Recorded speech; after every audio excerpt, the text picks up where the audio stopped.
Hello there guys, mga pamangkin, welcome back to my channel. This is your Tito PJ and this is another episode of Tito Mo Talks. Dito na sa Tito Mo Talks.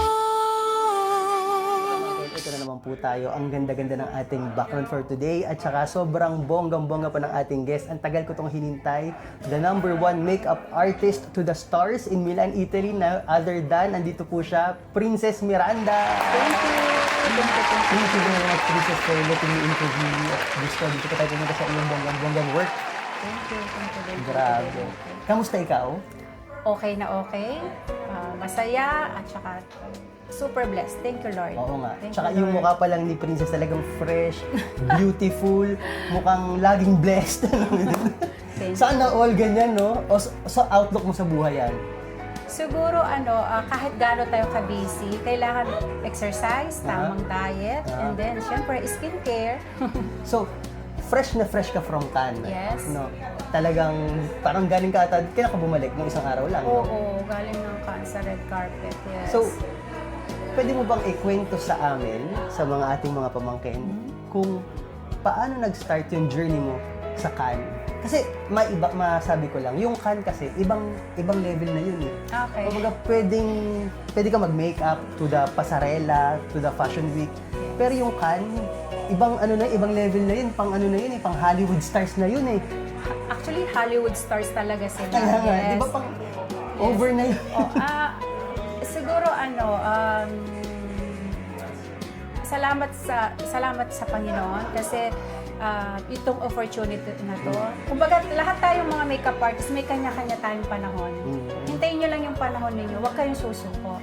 Kasi ako, sa Fashion Week nakilala ko tong taong to, siya din yung nagbigay ng opportunity na make-upan ko, si So, Fabrizio, si Morgantini. Teka lang, so Tapos dinala niya ako sa Cannes. So yung unang-una mong parang project sa Cannes, pakidala nga kami doon. Kung paano nangyari, sino tong taong to, paano ka nakapasok sa Cannes?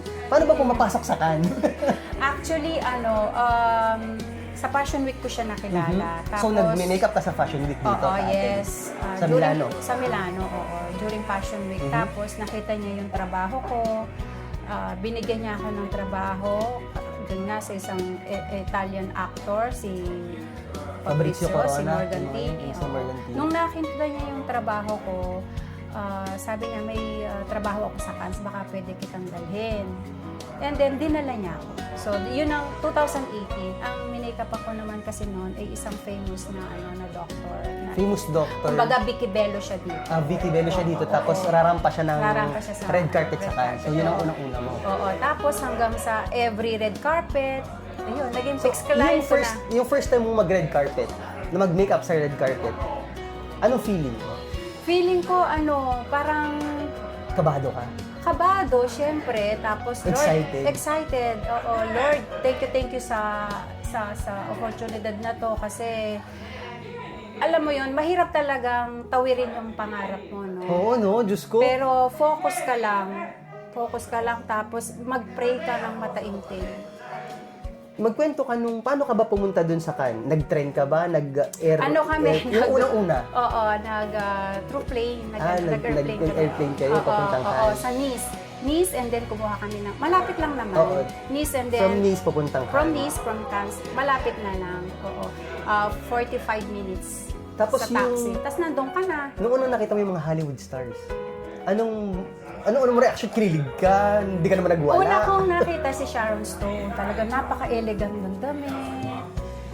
Tapos yung mga hikaw niya, na-amaze ako kasi hindi mo makikita yun eh. Grinab mo yung opportunity ba? Tapos, yun, nakakapunta ako sa Venice. Venice Film Venice Film Festival. Festival. Si Jason Momoa, nakita ko din siya. Grabe. Tapos ngayong year na to, si Sharon Stone naman. Grabe na narating ni Princess Miranda. Nakakatuwa. Pare-pares lang naman. Malayo na yung narating mo, no, Princess. Pero let's bring back old memories. Saan ba nagsimula si Princess Miranda? I mean, yung kabataan ni Princess Miranda, talaga bang maganda na si Princess Miranda ng bata pa? Actually, nung bata, hindi ako marunong mag-makeup. Totoo? Hindi ako marunong mag-makeup. Parang hindi kami naniniwala na hindi ka Ah. marunong mag-makeup. Kasi nag-start lang yan nung yung katatapos kong nanganak, nainip ako sa bahay. Mhm. Tapos yung anak ko... So dito na yan? Dito na sa Italy. 2013 yun. Nagsimula ako 2013. Eh, sabi ko, alika nga, sabi ko, itetrecha kita. Tinetrecha ko yung anak ko na babae. Ano ba ang trecha? Braided. binibraid, Binibraid ko oh. siya. Hairstyle, gano'n. Nagsimula ako sa hairstyle. Wala lang. Para lang may ma-post ako sa Facebook. Wala talaga. Tapos, kaka-post, may nagko-comment. Na-inspired ako. Since 2013 kasi, yung asawa ko is photographer. Noon kasi hindi pa uso yan, yung mga fashion show, yung Wala pa. mga Fashion models. week, hindi pa. Wala pa. Ni isa wala pa tayo. Kumbaga ano pa lang tayo, bagong tubo pa lang tayo sa Oo. industriya ng Italiano. So may mga grupo noon na mga photographers. Pero nandun ka na sa loob ng Fashion Week? Wala pa. Okay. Wala pa. So yung mga kalipi nung unang panahon sila? Oo, sila yung mga nakikita ko lang nagpipicture? sila, may mga pinopost sila ng mga model na Pilipina. So, ang sabi na, hanap mo nga ako ng model na Mega shoutout natin sila. Mega shoutout sa mga kalipi. Nelson. Sina Nelson nung unang years ago pa. Yes. Mga kakilala na, mga kaibigan natin yung mga yan. Oo. Shoutout sa inyo. Kayo pala ang nag-start ng Photographer, ng photoshoot. photoshoot para Pino-photoshoot. makapag-penetrate ang Pilipino ng Fashion Week. Yes. Ngayon ko nalaman yan, nangilabot tuloy ako. Pino-photoshoot nila yung mga model na Pilipina. Ngayon si Mitch, shoutout kay Mitch, magaling na photographer po yun. Princess, hanap mo ako ng model, yung mga iba't ibang lahi. Pero magaling si Mitch. O sige ka ako. May mga kaibigan talaga akong Braziliana, Albanese, mga Italiana. Sige, sabi ko, oo. Meron So, nag-start ako doon. May iba ako, maputol muna kita ha. Na meron akong nakitang mga works ni Mitch sa photography na mga kahit na nasa lang yun, parang talahiban, yung mga maraming damo-damo. Very creative Pero ang ang mind ganda niya. ng Yes. lumalabas. Doon ako nagsimula sa kanya, Kay Mitch ka nagsimula, sa asawa ko din, oo. Tapos si Roy Garcia sa video. Doon ako nagsimula. Sa kaka-post ko, doon na nagsimula talaga. Galing. Oo. Doon lang yun, Doon from lang there. yun. Tapos, Pero may talent ka talaga. Kasi kasi sabi ko, subukan ko nga mag-makeup kasi kaya kong pagandahin ng itsura ko eh. Pagkasi nasa bahay ako, alam mo na, sabi ko, siguro kung kaya kong pagandahin Hindi na ng sarili itsura ko, kaya ko din pagandahin Ang yung iba. So, nagsimula ako sa mga kaibigan ko hanggang sa pasaparola, ay, ganyan, magaling to, may photoshoot, may photo na, may makeup pa, ganyan lang. Gano'n. Parang nag-business talaga kaming tatlo. Photo, video, makeup, pack, yun. So maraming yung mga Italian, mga Brazil, mga Albanese, yung mga kaibigan nila, na yun, nagsanga-sanga. So sa kaka-post ko sa Facebook, may nag-message ngayon sa akin.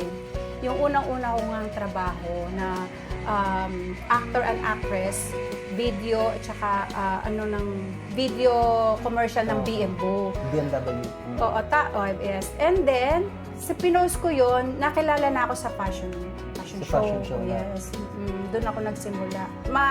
Hindi naman sa pagmayayabang, talagang yun talaga, mabilis ako mag-makeup. Mabilis, pero maganda. Pulido ka Yes.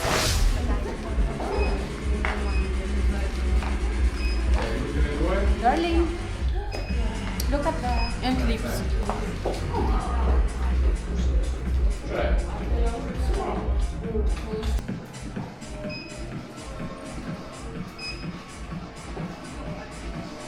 Darling, you need to retouch. Me? Yes. Allargare, brava, allarga la gamba, brava, così sei molto alta. Così, così. Na? Yes. Kaya ngayon, Kasi, oo. di ba, hindi ka mapupunta, unang-una nandun ka sa media set. Hindi ka mapupunta ang media set po is parang ABS-CBN ng Italia. Hindi ka mapupunta sa isang napakalaking channel kung hindi ka ganun kagaling, Princess. Siguro, actually, salamat talaga kay Lord. Basta ayoko naman sabihin na magaling ako. Aminado talaga ako na, siyempre,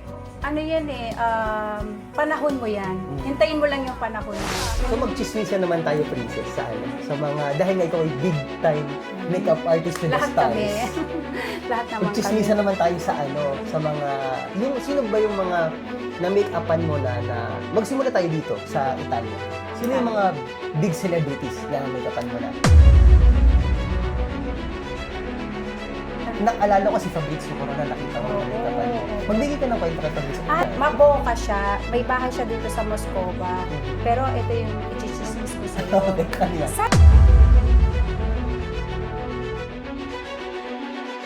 Ayan, dyan naman tayo pumunta sa mga artistang Pilipino kasi nagkataon lang naman, nag-makeup din si Princess Miranda sa mga celebrity ng Pilipinas dahil pumunta dito yung ASAP. Yes, asap nila. ASAP nila na yan. Pero cute ba si Paolo Abilino in person? Actually,